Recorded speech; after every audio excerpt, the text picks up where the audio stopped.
उद्धव ठाकरेंनी पुन्हा एकदा देवेंद्र फडणवीसांवर हल्लाबोल केलेला आहे।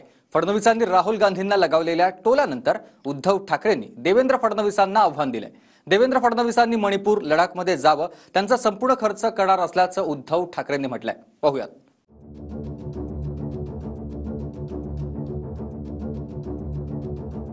राहुल गांधी हा सिनेमा पाहायला येत असतील तर माझ्या खर्चानी मी पूर्ण थिएटर बुक करीन।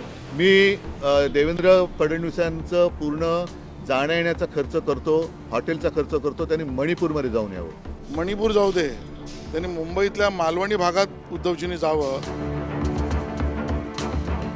उद्धव ठाकरे देवेंद्र फडणवीसांमध्ये पुन्हा एकदा राजकीय सामना रंगलाय।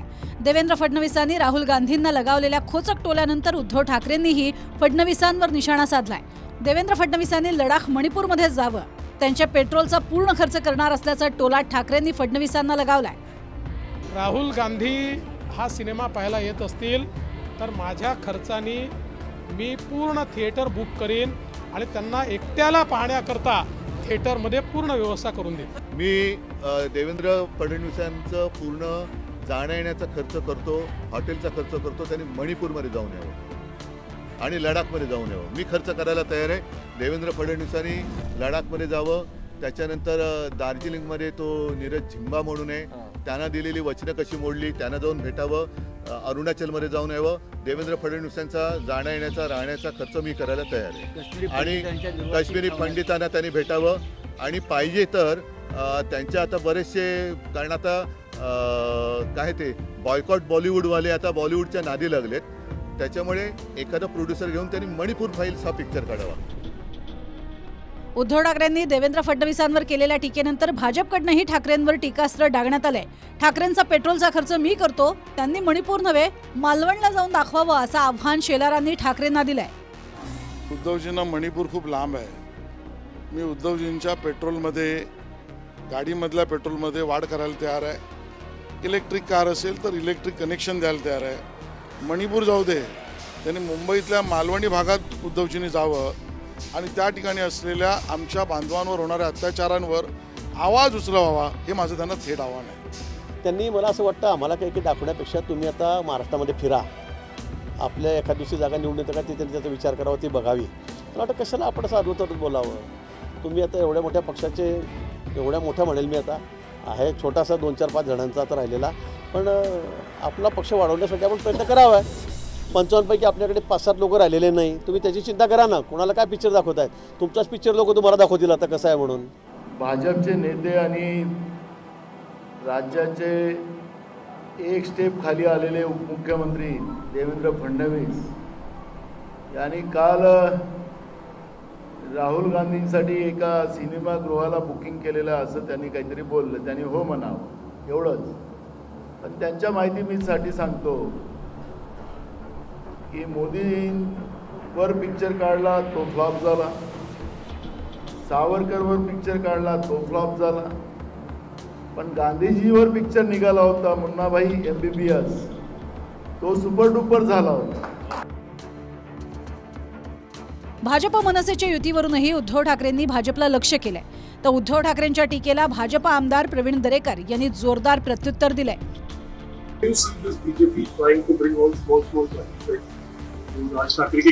डूबने वाले को तिनके का सहारा एक कहावत है, तिनका तिनका इकट्ठा करके कोशिश करें तैरने की। अदरवाइज उन्होंने तो प्रैक्टिस की है समुद्र के तल के नीचे जाकर कैसा है देखने की। आता कोण डुबतंय आणि कोण सहारा घेतंय हे देश पाहतोय। आता उद्धव ठाकरेंनी त्यांची पार्टी डुबायला लागले आणि भाजप जो आज त्या ठिकाणी सगळ्यात मोठा पक्ष आहे, आंतरराष्ट्रीय स्तरावरचे नेते मोदी आहेत, त्यांना जर बुडते बोलणार असेल आणि काडीचा आधार बोलणार असेल तर यापेक्षा दुर्दैव काय। काडीचा आधार घ्यायचा म्हणून आज देशातले 50-50 नेते एकत्रित येऊन एकमेकाला आधार देण्याचा केविलवाना प्रयत्न करत आहेत। इंडिया आघाडीच्या रॅलीला ठगो का मेला म्हणत भाजपनं विरोधकांना चांगलंच डिवचलंय। दरम्यान भाजपच्या या टीकेवर उद्धव ठाकरे आणि संजय राऊतांनी ही जोरदार पलटवार केलाय। या एजन्सीच्या भाडोत्री असतात, तुम्हाला कल्पना आहे। त्यांच्या विचाराने मी काही दोष देत नाही, त्यांना जसं वरनं आदेश येतात तसं ते करतात। बीजेपीची आता एक केविलवाणी धडपड सुरू आहे। खरे ठग कोण आहेत हे निवडणूक रोख्यांचं भांडं फुटल्यानंतर लोकांच्या समोर आलेलं आहे आणि ठगोंका मेळा म्हणजे तुम्ही एक फोटो दिसत नाहीये, उलट त्याच्यामध्ये सगळे भाजपाचे फोटो दिसले पाहिजेत, कारण ठग ते आहेत. त्याच्यामुळे ठगोंका मेळा हा त्यांच्याकडे आहे. अजित पवार हे ठग होते, हसन मुश्रीफ ठग होते, प्रफुल्ल पटेल ठग होते, नरेंद्र मोदी प्रधानमंत्री सांगत होते, हे सगळे ठग त्यांनी तिथे घेतल्यामुळे कदाचित राष्ट्रवादी ठग उरले नसते. त्यांचं काहीतरी गफलत झाली पण असेल. ठग त्यांनी होते, सगळे ठग त्यांनी घेतल्यामुळे आता आम्ही सुद्धा ठगमुक्त झालो आहोत. आम्ही ठग होतो म्हणून जर तिकडं भाजपमध्ये गेलेलं असेल तर आनंद आहे. तुमच्याकडे जे विद्वान आहेत त्यांना तुम्ही सांभाळा.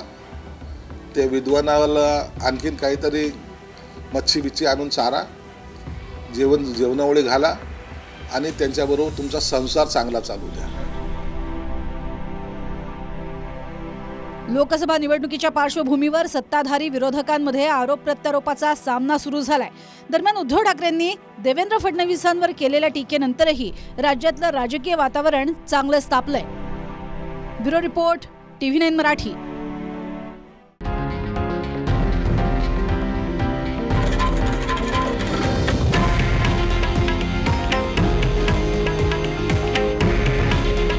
हे आहे देशातील नंबर 1 न्यूज नेटवर्क आणि आपण पाहत आहात TV9 मराठी. काळजी तुमची, हित महाराष्ट्राचं.